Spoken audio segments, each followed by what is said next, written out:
It's 3 p.m. on a Wednesday. Lunch was a few hours ago. Dinner is a few hours away. What are you gonna do when the munchies hit your gut? Are you gonna go over to the drive-thru and spend too much on some greasy garbage that's gonna make your stomach feel like a mess?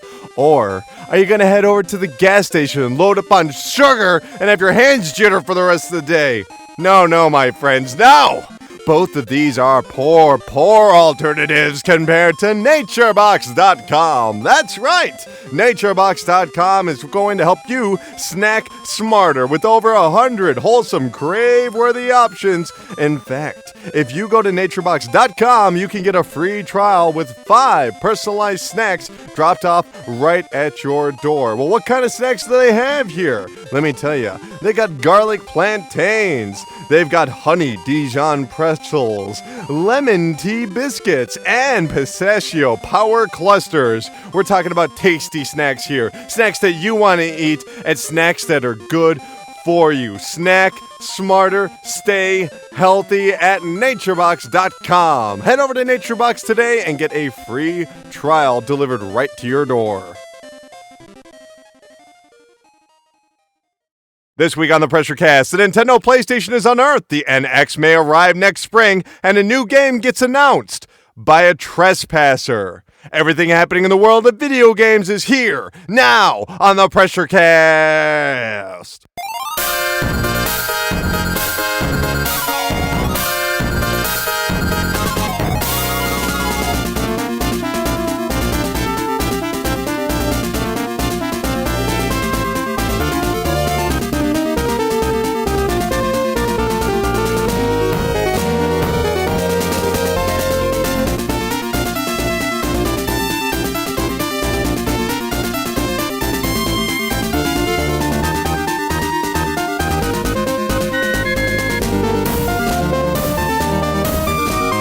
Live from the 52nd floor of VideoGamesAreDumb.com Industries, it's the 85th episode of the PRESSURECAST, the weekly video game news panic that posts every single Monday on iTunes, Stitcher, YouTube, TuneIn Radio, and America's longest-running independent newspaper at ShepherdExpress.com. My name is Colin One Coffee Tanner. That's right, I only drank one coffee today. I don't know. And across from me is no one. No one. It's a solo brolo. It's just going to be me this week. If you like that, let's hang out. Me and you. I'm going to be right here in your ear. Hello, how are you? Do you like video games? I hope you do, because that's what the show is about. If not, just skip. Come back next week. It's fine. I don't take it personally. I like these solo brolo episodes because it's just me talking directly to the Pressure Pals, and that's what I want to do today when we discuss all these crazy things going on in the news. We've got the Chart Park, we've got Pocket Talk, we've got the Idiot of the Week, and of course, the Pressure Points. But I just want to bring up something real quick. I want to bring up a little reminder here to rate us 5 stars on iTunes and Stitcher, if you would.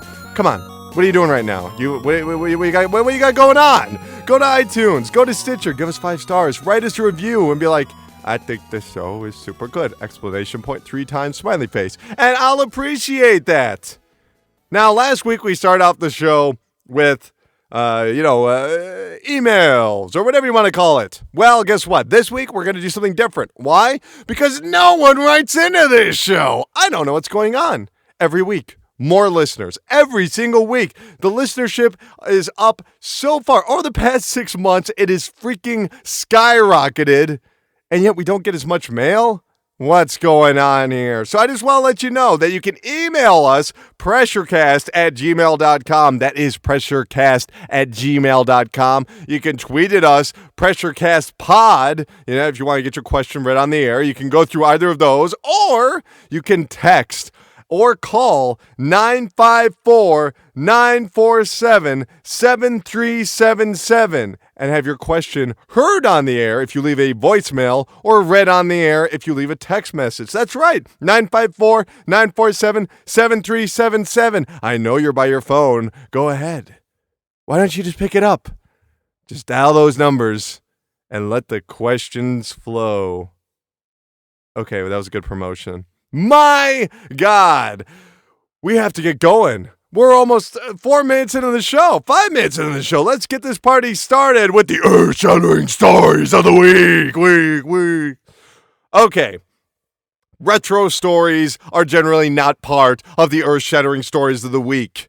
Because retro is old. We already know about it. And that's that. But this week, we got just an unbelievable treasure unearthed, if it's in fact real.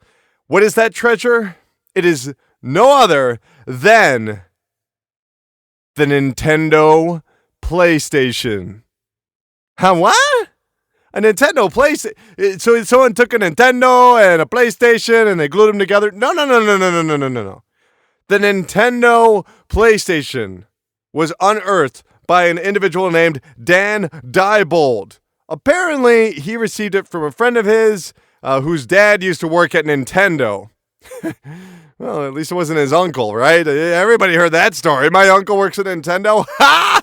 Oh, boy, those stories. Honk, honk. Well, here's what's up. It was in the early 90s. Nintendo was getting a little worried because Sega was investing in CD technology with the Sega CD. So, they decided that they should also get into the market, so they found a partner in Sony who was already helping to develop the sound chip in the Super Nintendo. Fantastic sound chip. I think we can all agree on that. And they said, all right, fine, we're going to create this CD disc add-on, and heck, we'll even make a standalone Nintendo PlayStation, so it'll be SNES games, and you can also play these CD games.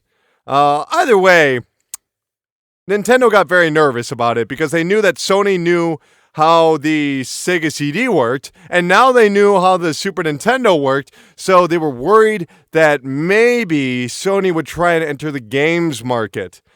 So at the last second at CES, Sony got up on stage and said, hey, we're partnering with Nintendo. Look at this thing. Hey, isn't this funny? All right, let's go get wasted.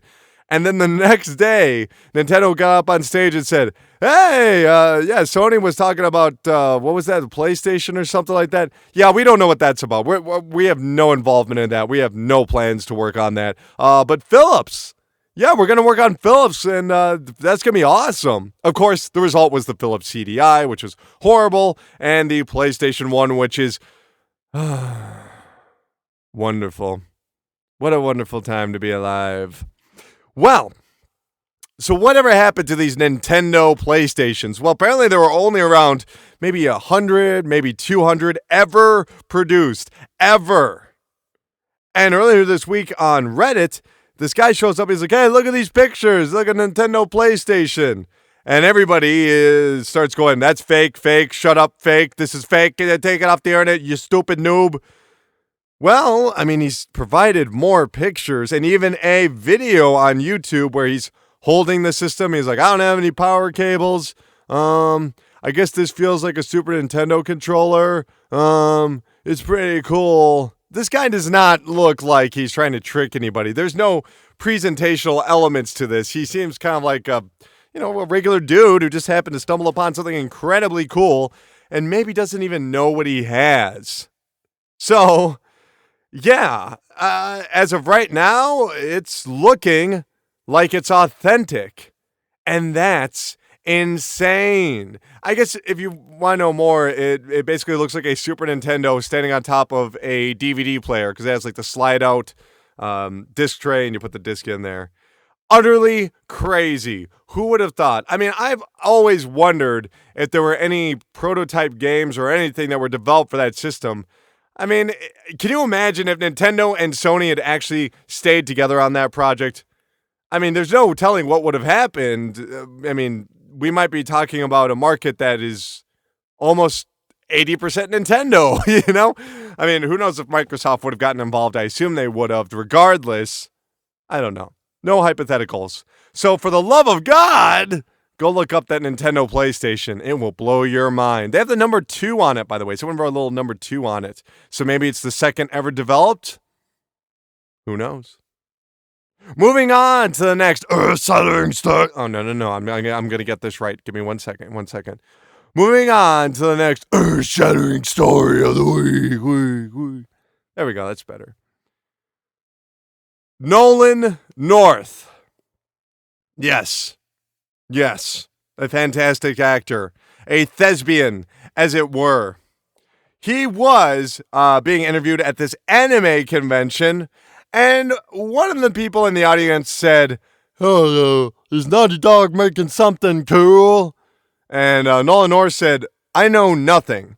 I don't know if we're going to do another..." Whoa, wait a minute. I skipped ahead of the story. Here's what he said. He says, "Not yet. I know they're doing The Last of Us 2. What? Nolan, did you just say they're doing The Last of Us 2?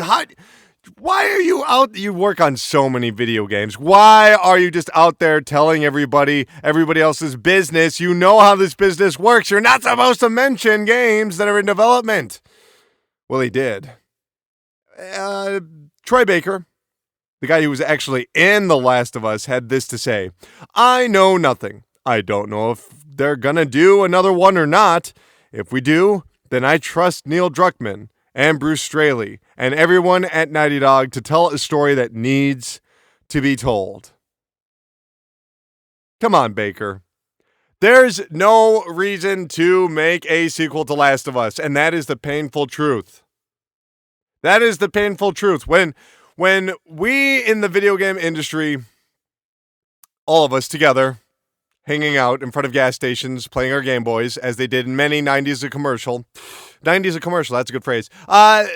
When we get something good, everyone's first instinct is, oh, make another. Or make another game just like it. Or this, here's a game I came up with. It's this game, and they merge together. The Last of Us was pretty damn perfect. I think it was the best game of last generation. And I think it should just stay that way and not be marred by some sort of sequel, because even if they planned on making a sequel from the get-go, it just sounds unnatural to me. It's like making a sequel to Shadow of the Colossus. Yeah, they're making, Trico or The Last Guardian, but it's not a sequel to Shadow of the Colossus. It's not the same characters in the same place at the same time. No. And yeah, they could do the whole thing where it jumps 40 years in the future or 100 years in the future, I guess. But is there really anything so fascinating about that world? Really? Think about it. There was nothing, well, I won't say nothing. There was very little interesting about The Last of Us. The world. Very little interesting. What made that game worth playing were the characters. So, if they're going to do a Last of Us sequel, the only way it could actually be a sequel is if the characters come back. Is that a good idea? No! That game had a very emotional ending, which I will not spoil. So what are they going to do? Have a whole new cast of characters? Then it's not really a Last of Us sequel. It's like making a Superman sequel where it's the Justice League and Superman isn't there. Wait a minute, I think they might be doing that. So bad example again. But I guess if Nolan North, who probably knows everything ever in video games by this point just because he's spoken all the dialogue, he can probably school anybody on the mythos of any title. He was, of course, in The Last of Us as a very creepy man. I won't say what, because if you haven't played it, now is the time. In fact, on PSN, you can pick that game up for $10 whole. I know, isn't that great? Thank you, PlayStation Network, $10 whole. Minecraft Story Mode. This is the official title of the Telltale game. It's going to be an episodic game telling the story of Minecraft. Okay, sure. What do you got for me? Well, they have a pretty good voice cast, including Patton Oswalt, Brian Posehn, Ashley Johnson, Scott Porter, Martha Plimpton, David Fenney, Corey Feldman. What? All right. Billy West and Paul Rubens. If you don't recognize Billy West or Paul Rubens, Billy West, of course, was Fry on Futurama. He's also the Honey Nut Cheerios bee. And Paul Rubens is a notorious masturbator. He was also Pee Wee Herman. He was also in Matilda. He's a pretty good actor. Miss you, Paul Rubens.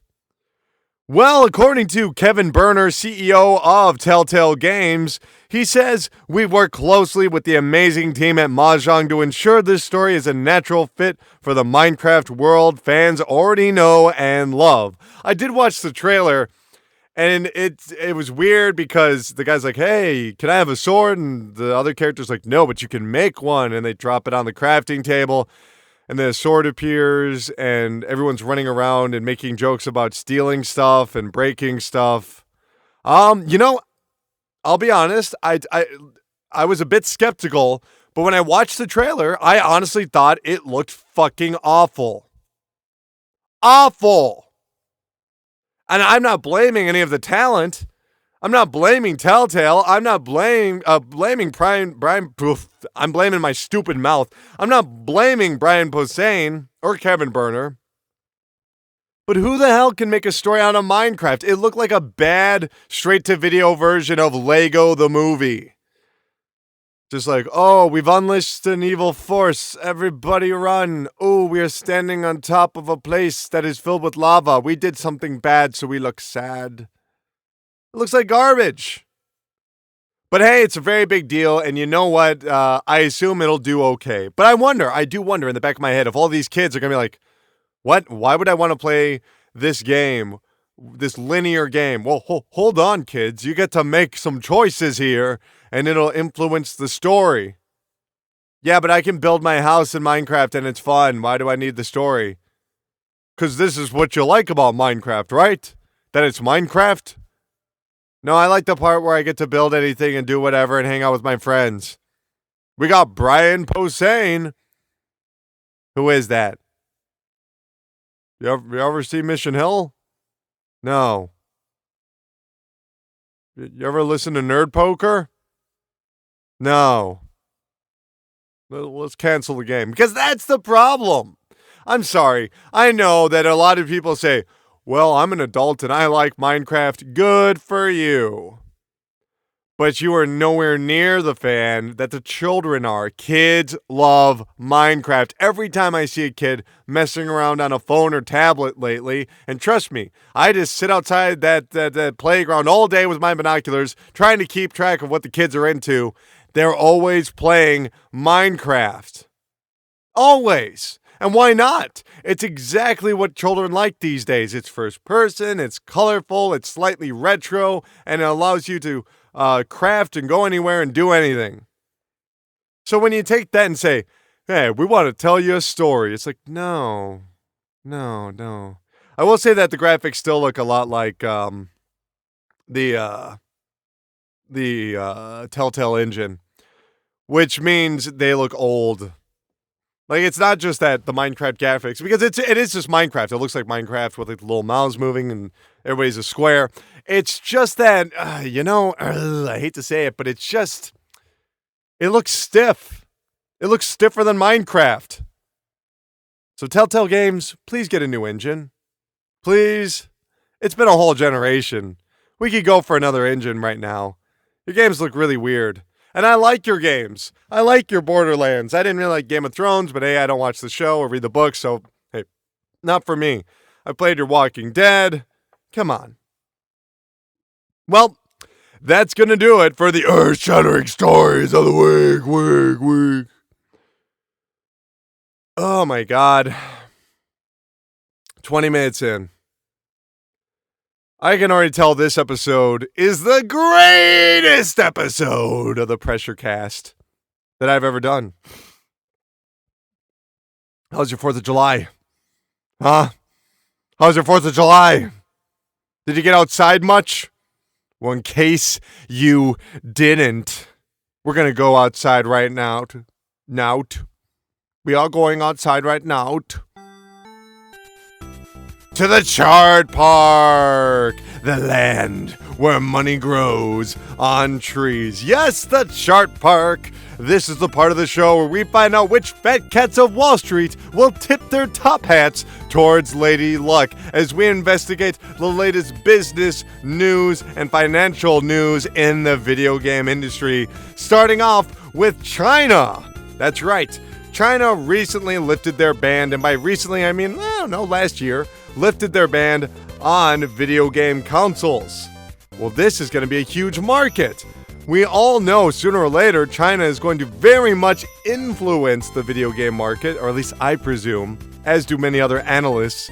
This is the story that no one's really covering right now because the sales are rather disappointing. Apparently, according to Nyko Partners, the PlayStation 4 and Xbox One will more than likely reach an end-of-the-year sales figure of 550,000.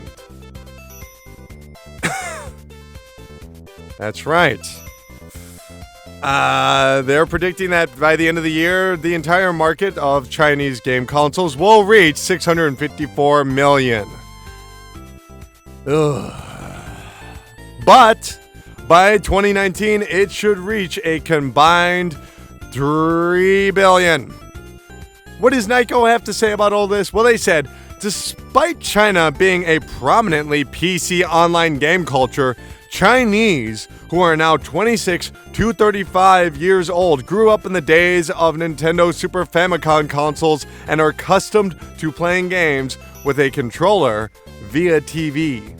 These gamers will drive adoption of games played on smart TVs, as well as the use of game consoles, and thus will begin the transformation of the living room to entertainment center. I mean, I gotta tell you, this is, like I said, this is the biggest story nobody's covering. Because there's just not much to go on right now, but it is a foregone conclusion as the Chinese market slowly but surely picks up. We're going to see a lot more games that are going to be geared for the Chinese audience. Now, the Chinese audience already has a number of titles. They have that Call of Duty Online that's just for China. It's basically like a remix of like the best of stages. But maybe we might see some unique titles that don't come out here, and maybe don't even come out in Japan or Europe, and just come out in China. How cool is that going to be? Because that also means that we're probably going to see more video game developers coming out of China and telling their stories about what games they like to play. I am so excited for the future that is video games in China, even though I don't really like the government. I don't really like the government. You guys, there was a man who stood in front of a tank, and we still don't know nothing about him. It's been over 25 years. Just let's see what he's up to. If you don't get that reference, I'm sorry, you don't know what history is. Alright, moving over, the PlayStation 4 is doing quite well in Europe. According to Sony Computer Entertainment of Europe's president, Jim Ryan, he said we have a significant market leadership in every country in Europe and have very significant market leaderships in continental Europe. Extremely significant. I don't think market shares any less than 70%. And frequently greater than 90% in continental Europe. Particularly in Europe, our momentum is still considerable. We're happy with the price, and we're happy with the value proposition. Customers, equally and more importantly, appear to be happy with the price and the value proposition. So, we'll leave it where it is for now. 90% of a market is a very dangerously high number. You might be saying, what's wrong, man? Sony's doing a good job. Sony did a great job in the PlayStation 2 era as well, which had numbers somewhat similar to these, maybe even slightly higher at certain points. But when a company gets up all the way on that high horse, when they've got all the market, suddenly they start slipping up. Suddenly they start making bad business decisions. Suddenly they start taking their customers for granted and start saying things like $599 US. Yes, we all remember that. Before the PlayStation 4 came out, somebody asked me, what do you think Sony's gonna do? How are they gonna do? And this was about a day after they announced the event. And yeah, there was a lot of hype going on, but I said, if they can take America, this will not be a race. This will be domination. If they can retain Europe, if they can retain Japan, and take over America, then they've got every part of the board. And there's nothing Xbox or Nintendo will be able to do about it. Now, Xbox is not doing that well in Europe. We know that now. I mean, come on. If you're basically have 70% of the market, and the Wii U has been doing okay lately, something's not right. In fact, Phil Spencer over at Xbox said, we need to do better in Europe. When I look globally, mainland Europe is definitely an area we want to focus on. And focus on they will, because later this year, well, actually, when is this exactly? I don't even know. It's some point. Later this month, I think it's August. They are going to be going to Gamescom, and Sony won't be there. So it's an opportunity for them to speak directly to those European video game enthusiasts. Best of luck to them, because 70%! Come on! Moving over to Mad Catz. Yeah, Mad Catz. You know, the company that made those crappy controllers that broke in an afternoon. Well, after a few years, they eventually cleaned up their act and started selling decent products. But we don't know if they're going to be around for long. What? What are you saying? I'm saying that the independent auditor, KPMG, has said there is substantial doubt about Mad Catz's ability to continue as a growing concern. What are they saying? They're saying Wells Fargo is calling in their debts. And that mean that Mad Catz might stop existing right meow. However, Mad Catz has claimed they have $30 million in additional funding. That's $20 million in credit and $10 million secured. Why does this all matter right now? Who cares about Mad Catz? Well, Harmonix cares about Mad Catz because Harmonix is the co-publisher alongside Mad Catz with Rock Band 4. We have a quote from CFO Karen McGinnis. As we have stated, we are anticipating significant growth in sales and gross profit from Rock Band 4 this year. However, for KPMG, there was not enough audit evidence for them to conclude that it is probable we will make those projections since we just started taking pre-orders. If we don't meet the projections, we will violate a debt covenant, which means the bank has the right to call the loan. However, we have violated debt covenants several times in the past, and Wells Fargo has always provided us with a waiver of default. Unfortunately, KPMG cannot just assure Wells Fargo will provide a waiver, which is why they were required to include this language. Translation? KPMG, that independent auditor, they just don't know what they're talking about. Us and Wells Fargo, we know what's up. Jesus. Well, will Rock Band 4 sell? I hope so. I hope the market research is there to prove that, because frankly, I love Rock Band, but I don't know anybody else that wants to play these games. And that's sad. It's very, very sad, because I want to see the whole genre come back. We've also got ourselves Guitar Hero. But sadly, no one really cares. So when those games launch, for Mad Catz's sake, they had better have a compelling, reasonably priced package, which, by the way, the whole band kit I think is $250. Thanks, guys. No word yet on how you're going to use your old instruments either. So hopefully Mad Catz will still exist. If not, I don't know, maybe Pelican can buy them. Does Pelican still exist? I don't even know. GameStop still wants to buy your pre-owned digital games. Yes, we've always heard about this, that GameStop wants to start selling pre-owned digital games. It doesn't make a damn lick of sense. But Eric Blight of GameStop Merchandising said this: it's still an opportunity that's out there. I think as the marketplace grows, it's certainly something that we're interested in and will continue to look at. Of course, he also mentions that digital penetration is still in its infancy overall. So what are you going to do, guys? You're going to sell your digital copy of Tony Hawk Thug 2 Underground on your PSP Go for 49 cents to GameStop? I don't know what they're thinking, honestly. Who in their right mind is going to sell a digital game? How would that even work?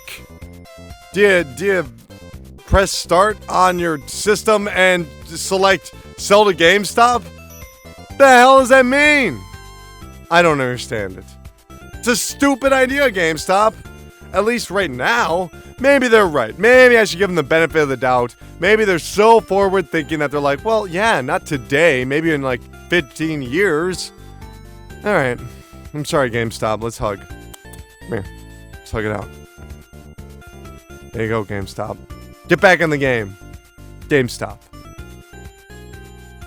Twitch hosted over 21 million unique views during their E3 stream. That's right. This is for real. 21 million unique people all took a gander at E3. 35% of those people were either from Germany, France, or Deutschland. Whatever the Dutch are from. Where are the Dutch from? I don't even know. They had over 840,000 users at once. That was their peak concurrent user base. There were also 12 million unique users last year, which means they are up nearly 50%. Insane. I mean, why was E3 more popular this year than it was last year? I don't know. Who could say? I mean, there was no guarantee The Last Guardian or Shenmue or Final Fantasy Remake were going to be there. There was no guarantee of, them announcing a new IP like Recore over at Microsoft or backwards compatibility. I guess it's just that people are ready for what's coming up next. I think it's because more people have been buying those current gen consoles. And I think, a lot of those people just want to believe that there's something cool down the line. They're not tuning in to watch the latest Madden. Maybe they are. But they want to see something that's going to surprise them. I would love it if somehow they included some sort of survey. They gave us more information about how these people received this year's E3, because I loved it. But apparently, there was enough curiosity. Oh, wait a minute. Maybe this is because of Fallout 4, because of the Bethesda event. Although I guess Xbox was the most watched event, even more so than Bethesda. Who could tell why? I have no idea. Maybe people were watching it to see a reason to buy an Xbox One or to buy a current-gen system. Who knows? Dark Souls sales have topped 8 million worldwide. That's according to Famitsu that says Dark Souls 2, Dark Souls, the expansion, and Dark Souls 2 with the expansion, that's Scholar of the First Sin, have a combined sale of 8 million. On the PC, it sold 3.25 million units. Over on the PlayStation 4 and Xbox One, which only has Scholar of the First Sin, they've sold 530,000. Pretty impressive, huh? Pretty impressive. Now, of course, this might seem like small numbers, and they are. Make no mistake, these are small numbers. But for a small company like From Software, yes, the games are very big and very pretty, but they can afford to only hit smaller numbers. In fact, this is probably some of the best-selling stuff From Software ever released. What, you think Kingsfield did very well? No! No. Not at all. Moving over to Amazon, apparently they are unleashing a brand new program for Amazon Prime users to allow those users to get discounts on a number of select products. Here's what they've also included. Video games! That's right. A number of video games were included on this unpromoted discount. So who knows if this is going to be something that's actually going to stick around or if this is a test run. But they had things like Super Smash Bros. On 3DS for $5 off. They have things like pre-orders for Star Wars Battlefront for $5 off. Or Call of Duty Black Ops 3 for $10 off. And these aren't just digital games. No. These are the PlayStation 4 and Xbox physical copies. So if you're into that, you might want to sign up for Amazon Prime so you can watch old episodes of Beavis and Butthead. That's what I use Amazon Prime for. They stream Beavis and Butthead. It does not have the music videos. It is still pretty funny. Riot Games. Yes, Riot Games. You might have heard of their, what's that game they make? League of Legends. You guys know about League of Legends? It's pretty underground. Only the cool kids know about it. League of Legends. Yes! League of Legends creators, Riot Games, have officially invested in Curse. Curse is a Gamepedia type site, almost like a Wikipedia site. They run a number of fan sites, and they receive over a combined 28 million monthly visitors. So, no joke. And over 1 billion page views. According to Curse's CEO, Hubert Thibault, Riot really believes in what we're doing and where we're going. This investment boasts our efforts to continue creating what I believe to be the best communication tool in gaming. They've said that they have actually added support for most of the top 200 games in the world. And that they continue to have growth, which is good. It's always good to grow. It's bad if you're not growing.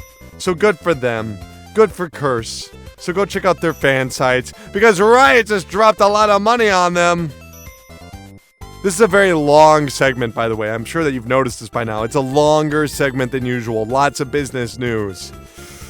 Paul Sage, he was the creative director for Elder Scrolls Online, has officially left ZeniMax. He has left Bethesda, and he is joining up with the Gearbox studio. According to a ZeniMax spokesperson, we can confirm that Paul left ZOS after the launch of Elder Scrolls Online Tamriel Unlimited on console. He, along with the rest of the team, are very happy with how the game is doing, and we wish him the very best in his future endeavors. No word yet on what he's going to be working on over at Gearbox, but best of luck to him. Honestly, if you haven't had a chance yet, Elder Scrolls Online is actually pretty fun. It's almost like an action-based version of the Elder Scrolls series, especially if you choose Magic. And seriously, why would you not choose Magic? It's so much fun. Moving on. Minecraft has sold over 20 million copies on PC. That was it for that story. Let's head over to the cursed land of England, where they drink tea and eat crumpets, and they buy video games. Here are the 10 best-selling games over in the UK. Number 10 is Final Fantasy XIV Heavensward. That's actually an expansion pack to Final Fantasy XIV. Number 9 is Destiny. Number 8 is FIFA. Number 7 is Call of Duty Advanced Warfare. Number 6 is Grand Theft Auto 5. Number 5 is The Witcher 3. Number 4 is Yoshi's Woolly World. Number 3 is the Elder Scrolls Online. Number 2 is Lego Jurassic World. And number 1 is Batman Arkham Knight. Alfred, I need a big, stupid tank to drive around in. Give me the big, stupid tank. Right away, sir. I'm sending you a dumbass tank. Cool. This car feels like garbage. I want to at least do this for a third of my adventure. Okay, Master Bruce, I'll make sure that I ruin the whole game just as you requested. Let's go over to the cursed land of trains that is Japan with their 10 best-selling games of the week. Number 10 is Return to Popolo Cross, a story of seasons fairy tale on the 3DS. Number 9 is Chaos Child on the PlayStation Vita. Number 8 is Minecraft PlayStation Vita Edition. Number 7 is TV anime The Idol Masters Cinderella Girls G4U Pack Volume 2. on the PlayStation 3. Number 6 is Splatoon on the Wii U. Number 5 is Final Fantasy XIV Heavensward on the PlayStation 4. Number 4 is Rhythm Heaven The Best Plus on the 3DS. Number 3 is Fire Emblem Fates Special Edition, which I believe includes both versions of the game. We'll talk about that later.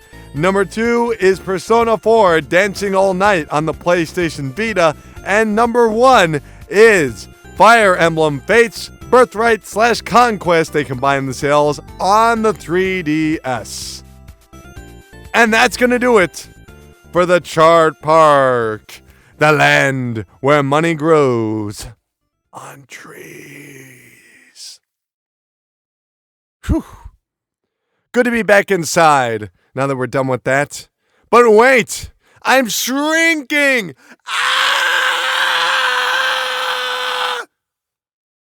Let's get tiny. It's time for Pocket Talk. Yes, Pocket Talk, where we discuss what's going on in handheld and mobile development this week. Starting off with Project Cross Zone 2. Of course, this is where Capcom and Sega and Bandai and Namco do a crossover series, and it comes out on the 3DS. It's already been out in Japan, and now it's coming to the West. A lot of people were excited. Well, I have some bad news for you. It will not be coming this fall as originally planned. It will be arriving in 2016. Oh no! My Japanese fighting RPG, no! I'm sorry. But that's the way the cookie crumbles. If it makes you feel any better, we're getting both versions of Fire Emblem Fates in the West. See, here's the thing you gotta understand. The new Fire Emblem, it is 2 separate games. They had a special edition where you could get both copies of the game, in one box. Or, if you buy one version, you can just buy the other version as DLC. I don't know if you know this, but there was some pretty expensive DLC in Fire Emblem Awakening, but it actually almost added up to almost a whole new game. So, we will officially have Fire Emblem's Fates, Conquest, and Birthright arriving in 2016. That sucks. What's wrong, Colin? I wanted it this fall. What am I going to play on my 3DS? What am I going to play? The Mario Paper and the Plumber Superstars? I wanted my Fire Emblem. Oh well, it'll give me an opportunity to actually beat Fire Emblem Awakening. Which, by the way, if you don't own that game, get off your ass and go buy it. You nut job. What are you doing out there? What are you doing? They doing playing Fire Emblem Awakening. Well, I don't have a 3DS. Well, get out there and get one. You can listen to the podcast while you're going out there and buying a 3DS. Maybe even a new 3DS XL with better load times and super stable 3D. I like the new 3DS. Well, Fallout Shelter is a hit, a bona fide smash hit everywhere in the world on iPhone and iOS devices. So what the heck is going on with the Android version? Well, according to Pete Hines, the Android version is, quote, coming along nicely, haven't announced a date, but should be out next month. We'll let you know when we have specifics. So that means it'll be out in August, hopefully. And that's going to do it for Pocket Talk. Let's get back up to normal size. God damn it. I still can't do that sound effect. I can't do that sound effect because I'm a fool. I'm a moron. But at least I'm not as dumb as the idiot of the week. That's right, the idiot of the week. This is where we mock and ridicule you stupid morons in the video game industry. And this week we have a very special idiot of the week. We have our boldest idiot of the week yet. Apparently he is some sort of Canadian fellow who went to Digital Extremes, the developer of things like Warframe, I literally couldn't think of what Warframe is. You guys remember Warframe? Well, they develop games. They make games, and they're making a game right now. Well, guess what? There is a brand new game from them. It's called Keystone. But that's not the story. That's not what makes anybody the idiot of the week. The reason that we have an idiot of the week is this Canadian video game enthusiast decided to actually just walk right into the developer and just find where the new game was, and then just go to Reddit and tell everybody that he found a new game.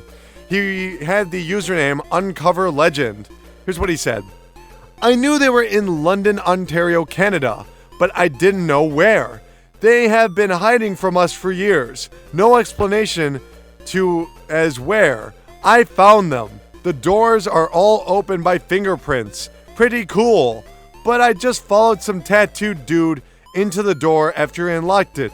He didn't even ask me any questions. I had my Doctor Who shirt on, and I tried my best to blend in. No one asked me if I worked there. I just sat in the chairs and moved around every now and then. At 12:01 p.m., the lunch lady says that food is ready over the intercom, and I join up the line. There's a bunch of plates stacked there, and you just grab food buffet style. I sat down and enjoyed my free lunch and started talking to some people. They told me they were working on a new game called Keystone. They said it was a first person with cards, like Magic the Gathering style perhaps, but didn't explain that much about it. There were no security guards and no one asked me who I was. They just assumed I belonged there and told me about their secret game. At 6 p.m., people started leaving, so I followed them out, and the one guy said, "See you tomorrow," so I agreed. Here's what Digital Extremes had to say in response. Well, Canadians are known for being welcoming and polite. We employ over 200 passionate gamers committed to delivering kick-ass games like Warframe and Sword Coast Legends. And while we're flattered some would want to spend the day with all of us, please respect our privacy and know that, like any business would, we completely discourage any and all unlawful attempts to enter our relay. We love Artino, but let's be respectful and law-abiding. Trespassing is never okay. No, trespassing is never okay, and it's not cool to brag about it on the internet, you random stupid idiot. Undercover legend? You're not a legend. You're a jackass. These studios are trying to create a welcoming environment for their employees. They don't want to have, guards at the door and investigating everybody and have key cards and yada, yada, yada. They want everybody to come to work and feel safe and okay. And you've just challenged that. Now, how many developers do you think are going to start implementing more security systems to keep nut jobs like yourself completely out? How difficult do you think you've made it for future would-be developers to go to those locations for an interview? They're going to be checking everybody up and down. What, you went there and you even ate a free lunch? You're gross. You're stupid. Now, some people have pointed out, well, hold on here. How many times do video games get leaked all the time? Get leaked on Kotaku. They get leaked on, a number of different places. Here's the difference. Those places are run by journalists. Those journalists report on the news. They investigate on the news. They don't break and enter, and they don't trespass. If somebody sends them an email that says, hey, here's the brand new Nintendo NX, they can't unsee that. They've been given information, and they have to verify it so that they can report on it. There's a big difference between getting some emails from sources or talking with a source and just invading a developer's privacy. Undercover legend. You're not a legend. You're not undercover. You are a jackass, and you are the idiot of the week. Idiot. Seriously. Oh, all right. Well, all right, we will continue on with more stuff right after this. So you want to start eating right. Great. Awesome. Good for you. But you said you want to stop snacking? Are you insane? What are you, trying to live right, or are you campaigning for sainthood? Besides, you don't need to stop snacking with NatureBox.com! That's right, NatureBox.com has over 100 different snacks with no artificial coloring or flavoring or sweetening. It's all natural, delicious snacks. So good, just for you. Shipped to you once a month. What if you're saying, I don't want to eat tofu. I like chips and I like pretzels. Well, I have great news for you. They've got chips. How about South Pacific plantains? How about chocolate banana chips? How about everything bagel sticks? Who took everything in a bagel and put it into a stick? NatureBox did! And the best part is, you can go to naturebox.com and get a free trial with 5 of their most popular snacks customized for you for free. That's right, free snacks. It doesn't get any better than that, does it? So go to naturebox.com and start snacking healthy. Welcome back, everybody, to the PRESSURECAST here. I'm Colin Tanner. I'm just sitting down here, over at Broken Controller Range. I'm just taking a look at all this news right here. Pressure points. That's right, it's the pressure points. This is where we take a look at all the rest of the news that just didn't really fit in any of the other sections, but are very, very big stories. Not so big as to be the earth-shattering stories. Okay, this is where we just have news, okay? Just relax. These are news stories. Owada has stated that Nintendo actually didn't have that unfavorable of an E3 reception. He actually told investors, we recognize that we have let down a number of online viewers of this year's E3, especially the avid Nintendo fans, because we did not show what they had expected. We listened sincerely to the voices of fans who were not happy about the announcements we made in the online digital event, and we will have to make further efforts to improve. But when it comes to our reactions to our E3 activities overall, the reactions from trade customers and the media were not that unfavorable. I hope you will understand it. He's right. As far as I remember, a lot of people walked away, even I walked away being like, oh, that wasn't so bad. It didn't blow me away or anything, but it's like, all right, Star Fox, all right, who gives a shit? Oh, wow, there's 2 Animal Crossing games. Who cares? But I figure that it spoke to somebody. Somebody out there loved this damn E3. I guarantee it, I think it's just a lot of angry Metroid fans who are rightfully disappointed. I don't know. Listen to last week's show. We covered this already. Digitimes, digital timers. No, I'm sorry. This is a website called Digitimes. It is from Taiwan. They have reported that Foxconn is prepping production on Nintendo's NX, the next console. They said that they will begin a pilot production this October, with all orders being finalized in February and March and prepped for a May, June, or July release. What's going on here? What are they talking about? Well, this is rather unsubstantiated. In fact, in the report from Digitimes, they even claim Nintendo already said that the NX is coming out in 2016. That would be false. Nintendo never said such a thing. But they also mentioned that they're planning to ship 20 million NX consoles in the first year. Now, here's the thing about all this. It's all rumor and speculation. But, Nintendo has been releasing a lot of major items in the summertime.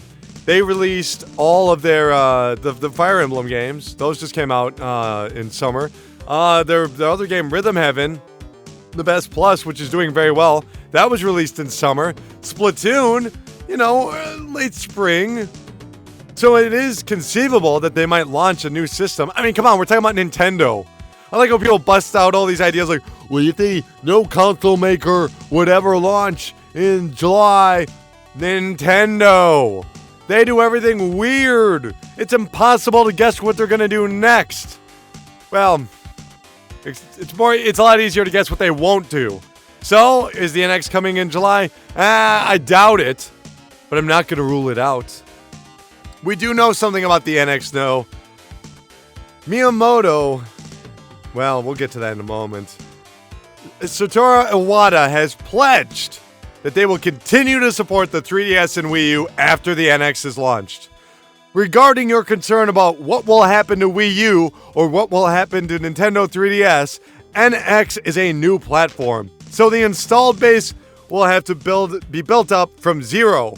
When NX is launched, there already will be certain volume of Nintendo 3DS and Wii U hardware widely existing in the market. So from a software business perspective, it would be highly inefficient to stop releasing titles for the 3DS or Wii U right after the launch of NX. Yeah, sure, whatever. Because the GameCube had so many damn titles when the Wii came out. Because the Wii had so many damn titles when the Wii U came out. Come on, Nintendo, I get what they're doing. This isn't going to be replacing the 3DS. My guess is that the NX will not be replacing the 3DS. And some people say, oh, it's going to be a hybrid. Where you take it anywhere you go and blah, blah, blah, blah, blah. No. I don't believe you. They would not invest all this damn money into, phones if they wanted you to take their brand new console everywhere you go. My guess is that you can probably, download apps on your phone that you can play and then you take it home. Maybe they're getting out of handhelds altogether. Or maybe they'll keep releasing new 3DS games and also do this whole phone thing. These are all guesses. I don't know. But yes, I imagine that the NX will probably take over the Wii U. You know why? Because the Wii U has not been able to move. The PlayStation 4 outsold the Wii U in its first year. The Xbox One is about to oversell the Wii U. Come on. All right. Here is probably some of the most significant news about the NX.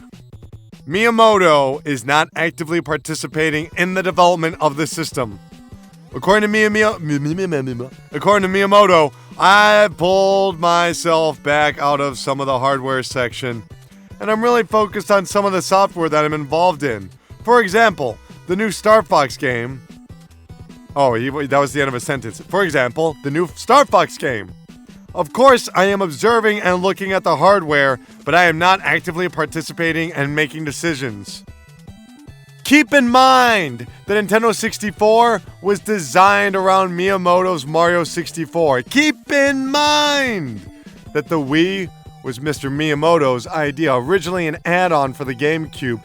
Keep in mind that the Wii U and its disastrous tablet were all the ideas of Mr. Miyamoto. And as much as it pains me to say, that's great news. Because I'm not sure what a man like him, who is so great of a designer for games, not so good of a designer for consoles. Think about this. The Nintendo 64 was garbage. Oh, well, wait a minute. How could you say that? I mean, if you look at the individual textures on blah, blah, blah, blah, blah. Third parties went for Sony. And then you look at the Wii. What an interesting gimmick. That was highly limited. And then you look at the Wii U and Jesus Christ, what the hell was he thinking with that tablet? He didn't have any games designed for the thing. Why would you even do that? So getting Mr. Miyamoto out of the way, showing him a brand new console and saying, here you go, Miyamoto, what would you like to make for this? And he'll probably come up with some great ideas.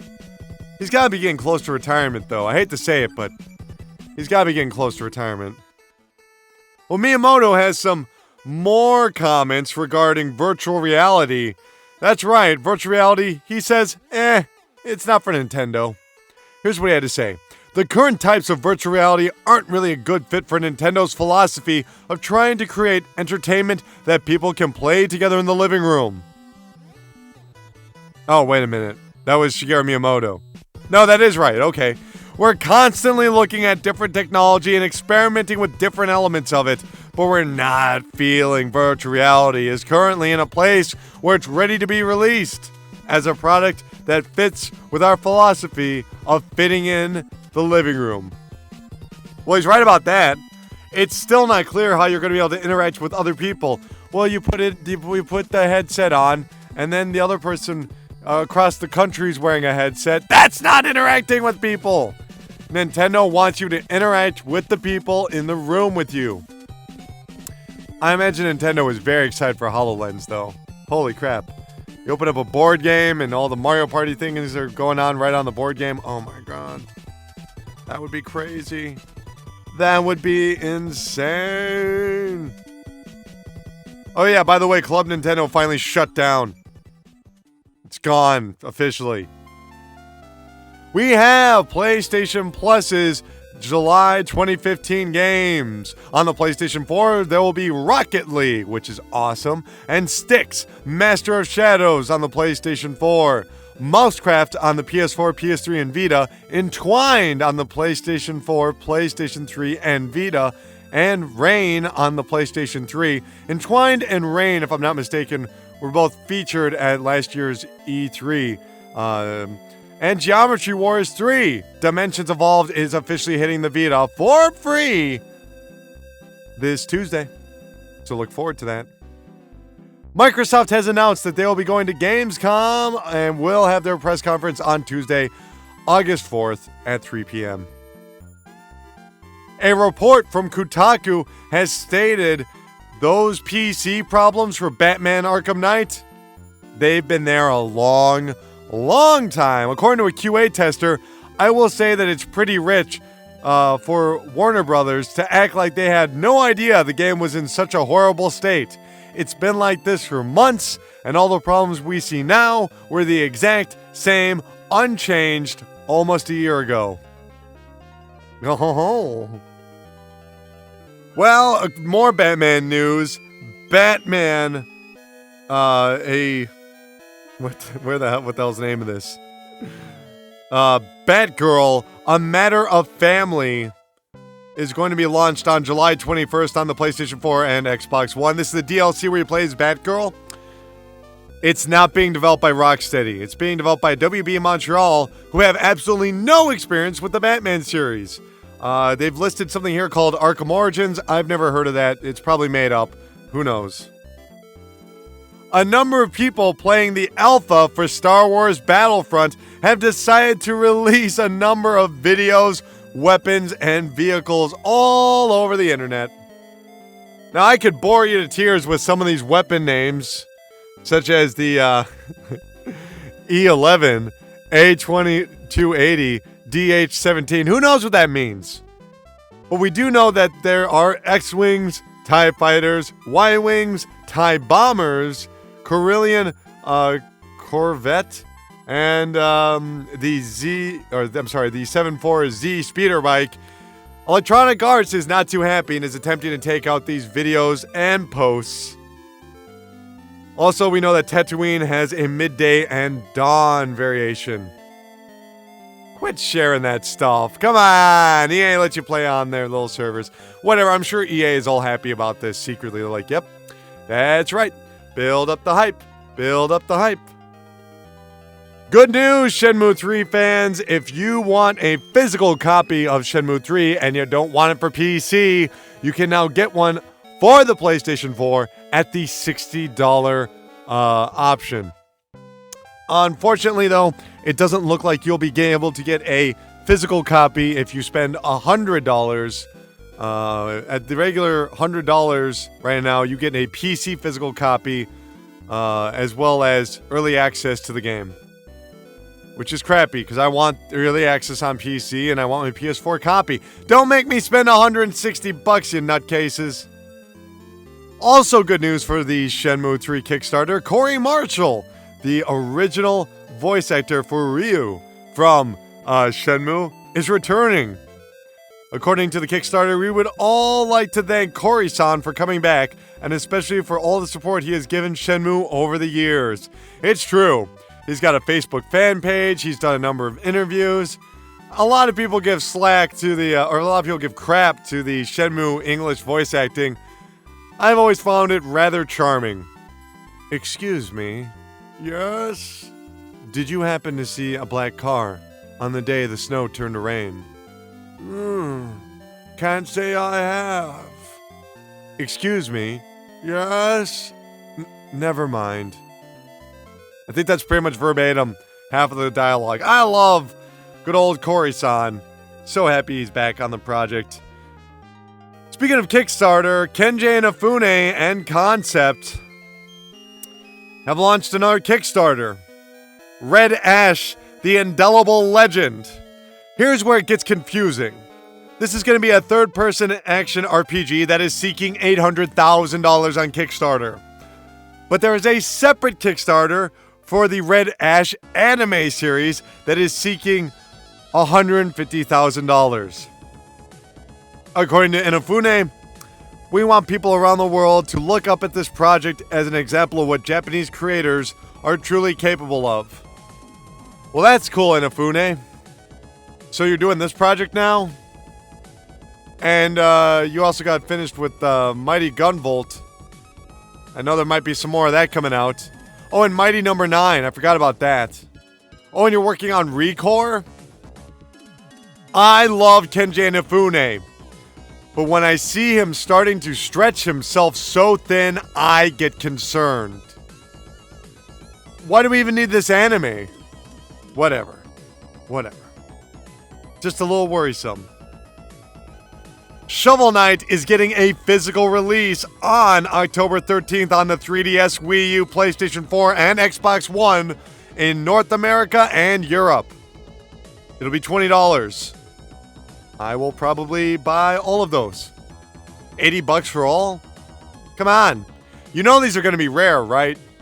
Like when people start collecting for the Wii U and 3DS, people might not collect for the PlayStation 4 and Xbox One as much, but the 3DS and Wii U in the future, people are going to be like, oh, damn it, I really wanted that. So there you go. WWE 2K16, the wrestling game, will have over 120 different wrestlers.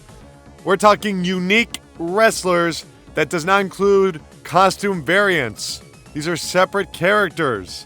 Also, that does not include DLC. This is compared to WWE 2K15's roster of 67 playable characters, nearly doubling last year's game. Mojang has officially ended support for Scrolls. They are shutting down the servers next year. After much deliberation, we've come to an important decision that we'd like to share. Echoes will be the last major content patch for Scrolls. We won't be adding features or sets from now on, though we are planning to keep a close eye on game balance. The servers will still be available until July 1st, 2016. Ah, shucks. I thought when Microsoft bought Mojang, they were doing it to get on the hot Scrolls hype train. Oh well. Hope they can still make money off that Minecraft game.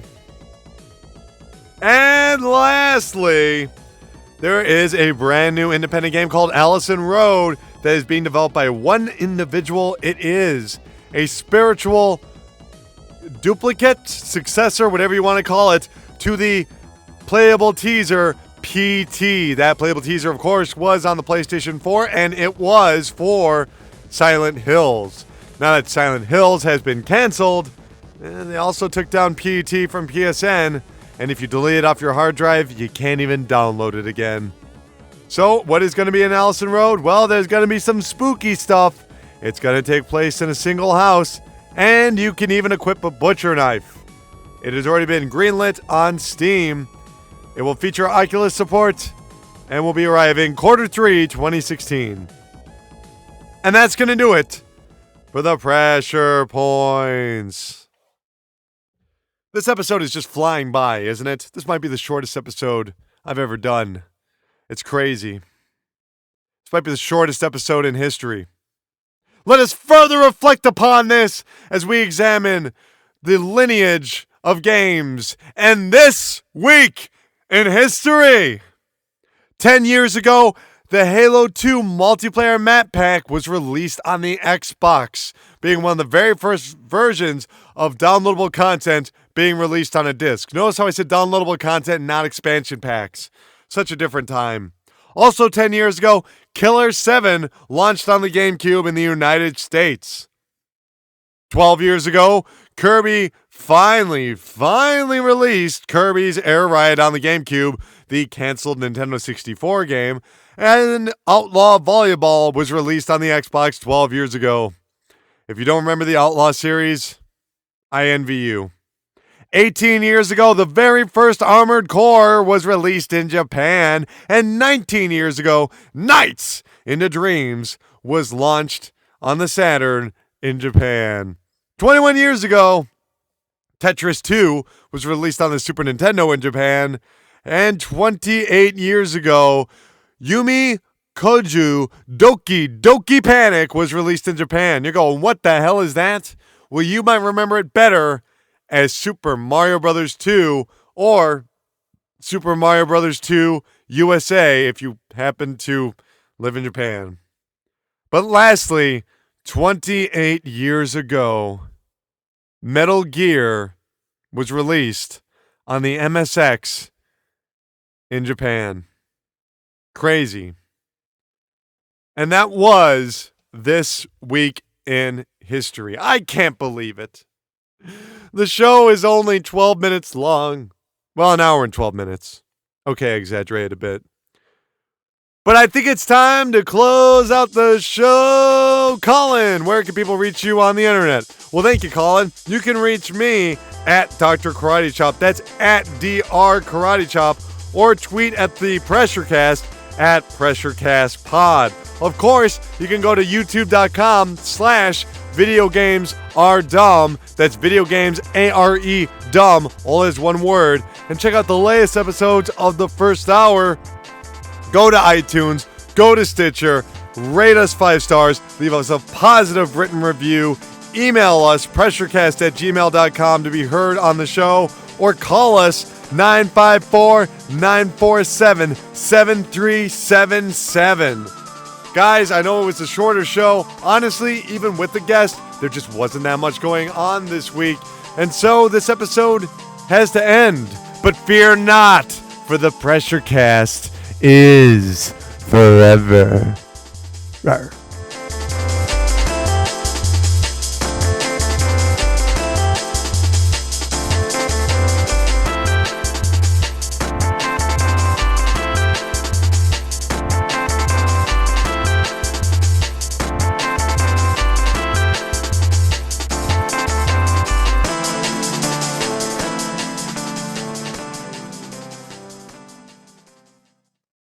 PRESSURECAST, weekly video game news podcast, is solely owned and operated by Colin Tanner. Guests of the PRESSURECAST are not employees or freelancers of Colin Tanner, the PRESSURECAST, or VideoGamesAreDumb.com, and are not paid. Music featured on the PRESSURECAST is property of their respective owners, and no infringement is intended. For more information, email pressurecast@gmail.com.